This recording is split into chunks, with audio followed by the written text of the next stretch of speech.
Hi guys, welcome to Farmer Fridays, where I get to interview agriculturists, ag organizations, and ag businesses across the state of West Virginia. My name is Elizabeth Lynch, your Miss West Virginia 2022. Today I'm really excited. I get to interview Charity Marstiller, who is a agricultural education teacher at Jefferson High School. She was actually just named as a finalist for West Virginia Teacher of the Year. So one, how exciting is that? And two, thank you so much for agreeing to do this interview with me today. Well, thank you, Elizabeth. First of all, let me thank you for having me, and also congratulate you on your title as well. Thank you. It is a great honor to be selected as a state finalist. Obviously, I am in the company of many great teachers here in Jefferson County, but also statewide. So yes, being selected was definitely surprising in some aspects, but definitely a very big honor that I am hopeful that I just represent the county well and the teaching profession well. I'm sure you do. And I'm sure it's a testament to what you're doing in your classroom and the impact that you're making on the students here in the Eastern Panhandle. So we'll go ahead and tell me a little bit about yourself and maybe some of your agricultural background. Okay, so I have just finished up 25 years of teaching, all of which have been in Jefferson County. I started at Shepherdstown Junior High, moved to Charlestown Middle, then was at the Jefferson High ninth grade complex. Then I stayed there when it became Wildwood Middle School. And 7 years ago, I moved across the street to Jefferson High School. And as far as my agricultural background, I grew up on a small 50-acre farm in north central West Virginia in Marion County. My father was also an agriculture teacher. He taught agriculture for 47 years. So I guess you could say it's in my blood, and I've kind of grown up around agriculture and FFA all my life. So I unfortunately don't have a farm here in the Eastern Panhandle. It's a little more expensive. But I think that that's representative of a lot of the students in this area who may not have access to an actual farm for hands-on experience. But there's still a lot of agriculture here for them to be involved in and to understand that there's a lot of careers available there. So I've enjoyed teaching for 25 years and hope to put in a few more. So we'll see how it goes. That's amazing. That's a huge milestone. And thank you so much for your service to the students here in, of course, Jefferson County and the Eastern Panhandle as a whole. So tell me all about your job as an agricultural teacher and the role that you play at Jefferson County High School. So I, here at Jefferson High School, am one of two teachers. I actually have a new colleague this year that I'm excited to sort of help along in his beginning journey as an agriculture teacher. But I in our program, we offer several pathways for students. Students would take an introduction to agriculture course, and then they would kind of pick a pathway that they're interested in. So he will be teaching mechanics courses and courses in natural resources and wildlife management. And then I kind of teach the other side of plant and animal and food science. So kind of incorporating that so students can kind of get a general informational, hopefully as a freshman, and then kind of pick an area that they're more interested in. And the goal would be for them to become completers in that pathway so that they can leave high school with a completer certification, which basically tells a future employer, or whatever business, if they go straight into a business or into a college or whatever they decide to do, after graduation, hopefully we'll show them that they have some background experience and knowledge and skills developed in that particular pathway. That's the ultimate goal, is to prepare them for life after high school, whatever they choose to do. I was super thankful that I got involved in my ag program at Marstiller High School, and I was in the animal science pathway, and I loved it. I'm so glad that I did that. It kind of put me on the path that I am today. So, having those great teachers start you off in that journey is always phenomenal. And I know that you mentioned too that your father was an ag teacher, and that kind of set you down this path. So why did you stay down this path? Well, I guess just because it was funny, because when I graduated high school and I applied to go to school at WVU, I actually had picked agribusiness as my major. Okay. And the summer right before I started, I was like, I don't know if this is really what I want to do. So I actually went went to the university and met with the professors at that time in the agriculture education extension department and switched my major before I started high school or college. And I didn't know for sure that that's what I still wasn't 100% sure, but I started taking classes and I knew I wanted to do something in agriculture because I love it. So it just kind of worked itself that way. I got to student teach and I really enjoyed the student teaching aspect. I enjoyed delivering lessons, but getting that, sometimes it's not always positive, but that feedback from students. And so it's just kind of, I guess I thought, maybe I could do this. And so I applied after graduating college, and it really, what's kept me in it are the students. They're what makes the job enjoyable. I mean, I would probably tell you that most teachers would not say I enjoy grading papers or anything to that nature. It's really working with the students themselves that make the job what it is. No, I completely understand that. And I know you mentioned too something about a lot of hands-on experiences and hands-on opportunities for these students. Can you go into that, touch on that a little bit? So I just actually last night returned from a CASE Institute. CASE stands for Curriculum for Agricultural Science Education, and it is a national curriculum. And I'm certified in 3 different areas there. We use a lot of those, that curriculum, not 100%, but a lot of it in several of our classes here at Jefferson High School. What I love about it is it has a lot of hands-on laboratories, activities, and it's great because it's allowing the students to sometimes, like, it's not just all lecturing, and obviously there is a component there where I have to feed the students information, but a lot of times it's discovering that information out on their own through an activity or through a laboratory situation, hands-on activity. Of course, we have, I don't teach the class in mechanics, but of course that's a very hands-on class. In our plant science class, we're working in the greenhouse.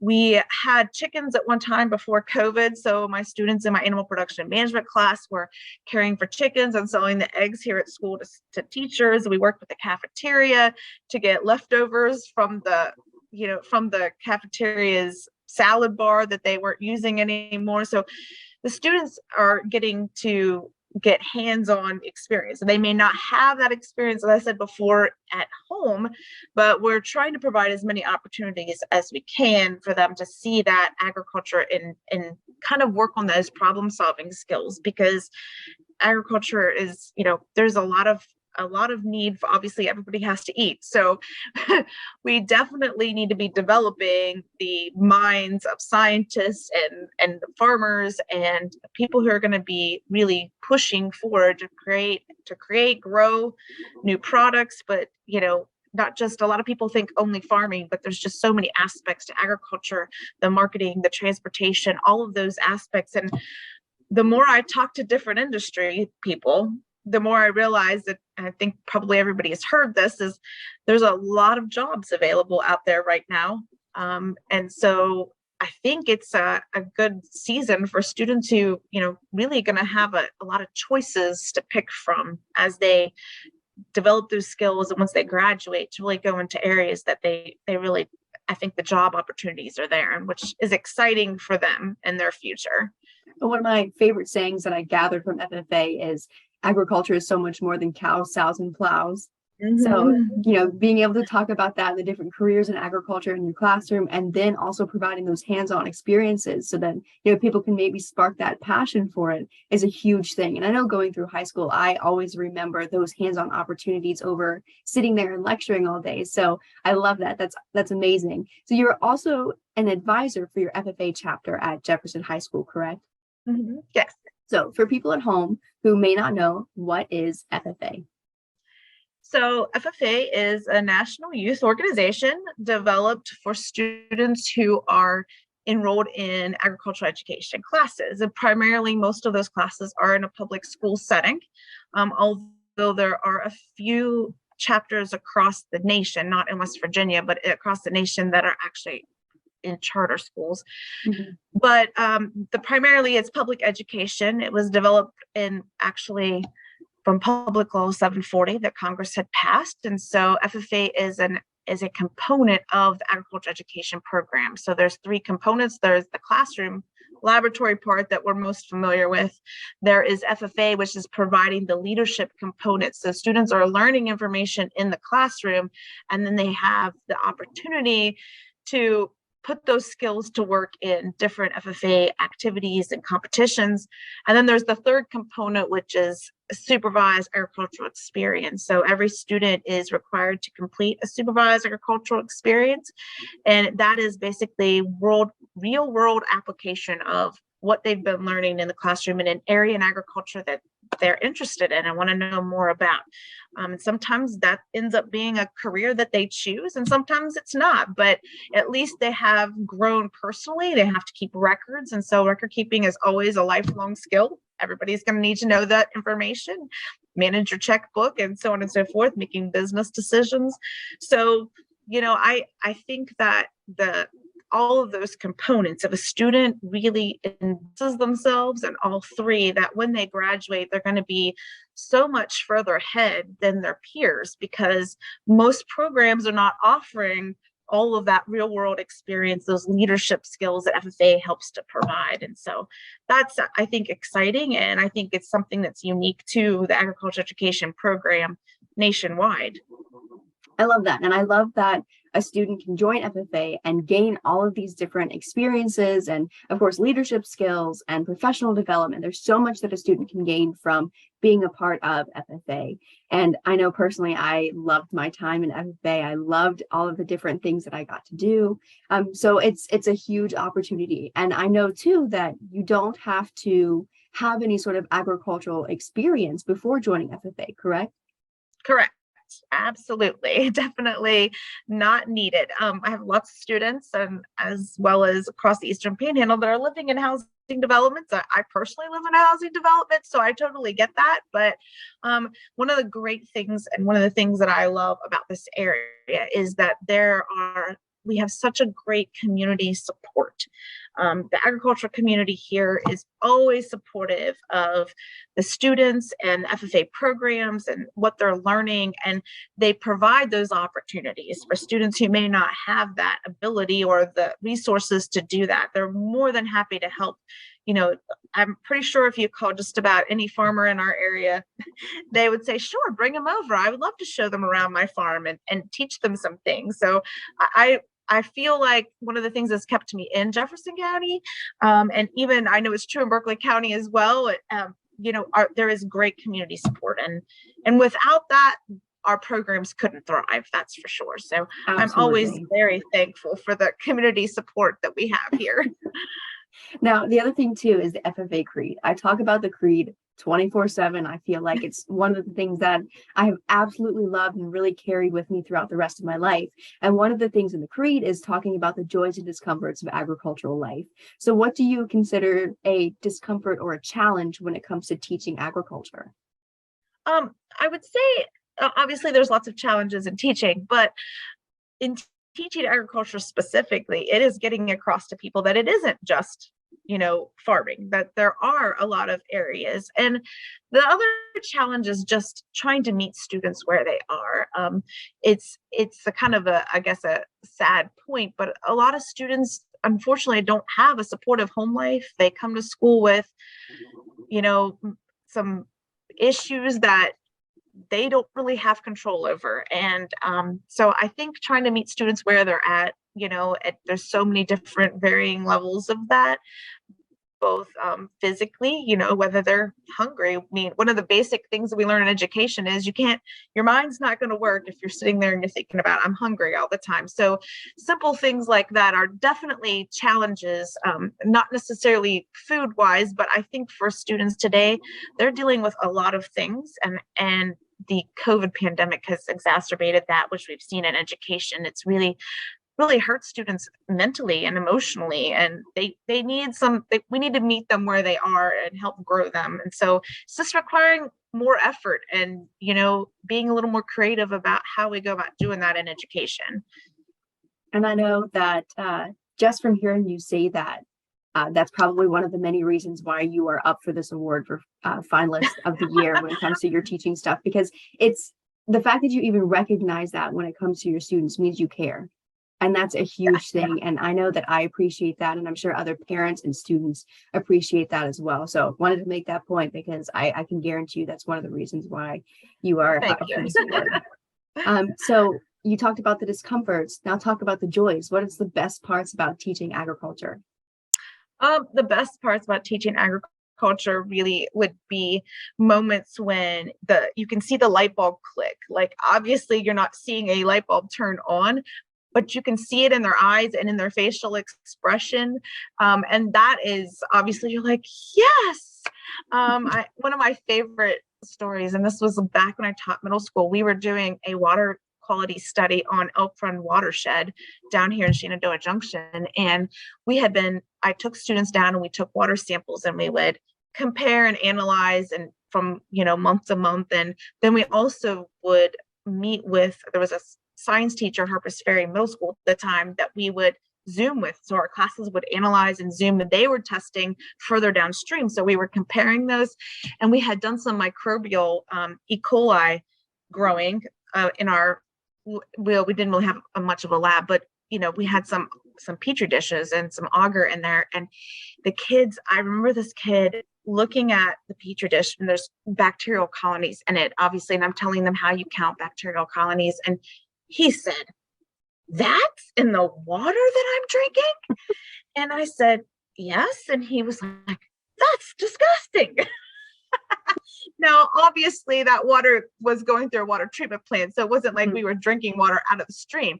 But that was a light bulb moment for him that, oh, and I thought, we've done this so many times, and it's just now like clicking in there, but he gets it. Okay, this is why we're doing this kind of testing, so we can make sure we're treating the water properly, so humans are having a safe drinking supply. So it was that was a great aha moment. But over the years, watching my students win awards and be successful in specific FFA competitions or as a chapter, and even just watching them graduate as individuals and seeing them move on to something that they really love and are interested in and want to continue doing. And sometimes those careers, like I said, are in agricultural fields, but sometimes they're not. Sometimes they decided they're going to be a nurse, and you know what? I'm saying go for it. I hope that we have equipped you with the skills that you need to be able to, do whatever it is that you choose to do. But being productive citizens, I've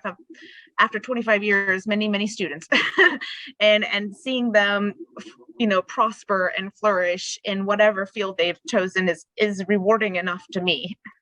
So clearly you taught your students so much over the last 25 years, but what have your students taught you? Well, I guess they've taught me patience, probably, and not giving up, because obviously I do care about them. So, being patient when you're having a moment yourself, and trying to kind of put that in perspective, and I think one of the greatest things about teaching students and what helps me mentally, personally, is they're kids. They're not supposed to have the world figured out. And I'm okay with that. I that's forgiving to me. I can say, you know what, it's okay.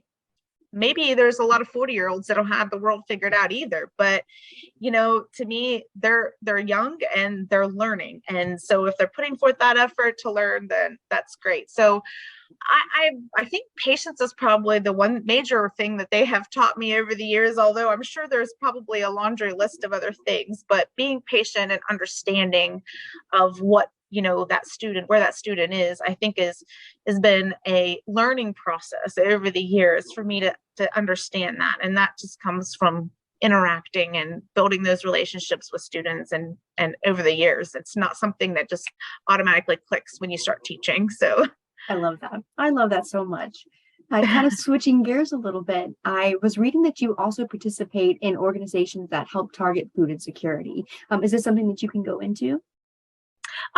Well, yes, I have participated over, it's been 12 to 15 years. I'm not sure exactly, but with the Kids Power Packs program that's through Community Combined Ministries in Berkeley County. And so I got involved in that through my church. And then at that time, it was just in Berkeley County, but I lived in Berkeley County at the time, so that was fine.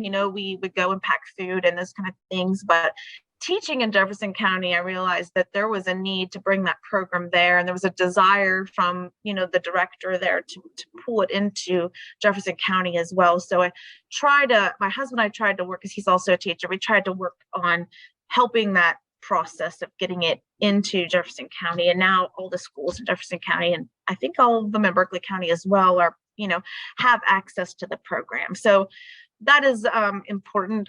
I was just at a food science and safety training in North Carolina last week. And one of the things we were doing is researching food insecurity. And it's pretty shocking to look and say that 38 million people in the United States alone are considered food insecure, meaning they don't have regular access to, healthy, nutritious food. And anybody who goes to the grocery store can see the most nutritious food tends to be way more expensive than the processed, cheaper food. And so that's important. And one of the things that I've tried to do here, we've done in the last couple of years, is we have a land lab, and we decided as a chapter we were going to grow some potatoes. And last year we did potatoes and onions, and we donated them to Jefferson County Community Ministry so they could distribute them out in the community to those who are in need. So doing things like that and getting my students involved in community service and helping them to understand. And a lot of them have never grown potatoes before. So just that, they've come all summer and worked every 2 weeks on weeding and hilling up the potatoes. And so for them to see like the whole process, and for them to have that reward at the end, that wow, we only planted 100 pounds, but look, we have about 300 pounds that we've harvested. So that's exciting for them to see, that whole process and to have that agricultural experience, but also it's a community service project. And so anytime you can get kids involved in community service projects, I think that's really important. So that's just a couple of examples of some food insecurity areas that I've been personally kind of pushing to get into help, obviously, those 38 million people.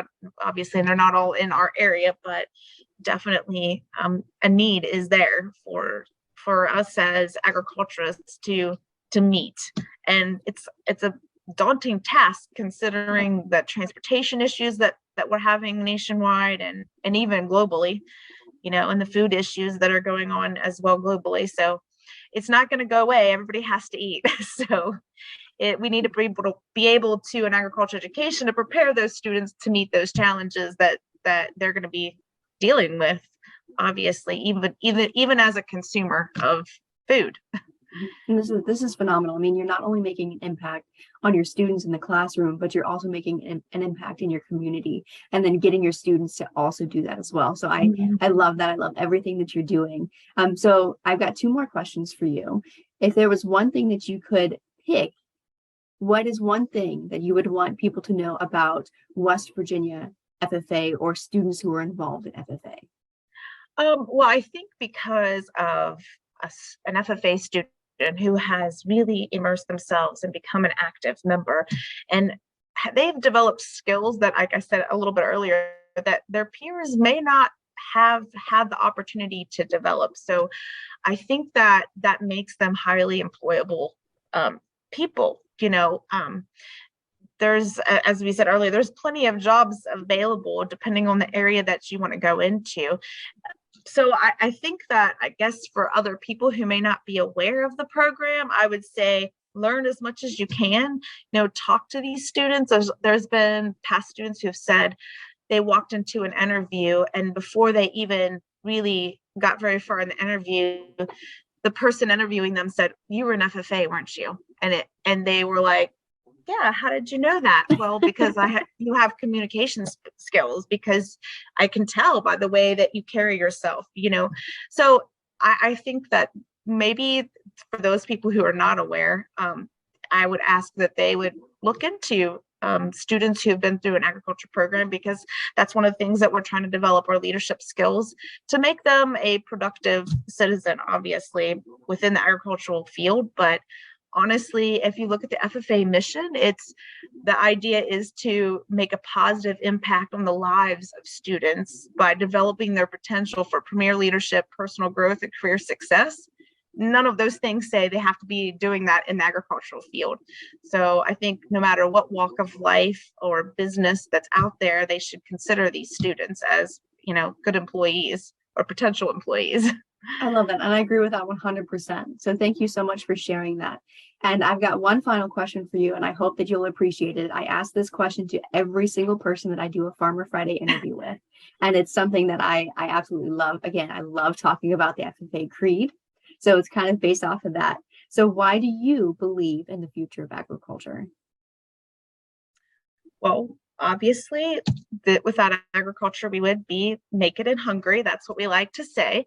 And so it's essential everyday life that every person on the earth needs. And so what we're doing in agricultural education is trying to prepare, as we have said, future business leaders, future politicians, future, whatever they decide that they want to do. And I think that that's exciting to be a part of, and I see my students every day and the skills that they have and the potential that they have. And so I would love to think that the future of agriculture is bright by just seeing them on a daily basis and the hard work that they put in. Because I do have high expectations, and I push them maybe further than they're comfortable with. But I think in the long run, when they look back, they can say, okay, I'm glad that I was pushed to consider doing and getting involved and being an active FFA member and involved in agriculture as much as I was, because even if they don't have an agricultural career, they can obviously benefit from the program. So I wish I had access to all students at the school, but I will take the ones that I get and try to do my best in helping them to see the future of agriculture involves them too. Again, just another reason why you are a finalist for West Virginia Teacher of the Year. So Charity, thank you again for taking the time to speak with me and telling me all about your story and your job as an agricultural teacher here in the state of West Virginia. Thank you so much. Thank you so much for having me. And I really love this Farmer Friday. So I think that's awesome. And kudos to you for taking the time to do that and to spread the love that we have for agriculture to everyone. Well, I'm very, very proud of my job. I love what I do. So thank you so much. All right, guys, that is the end of my Farmer Friday interviews. Please check in next week to see what exciting guest I have. Thank you so much for watching. And remember, as always, to thank your farmers. Thank you.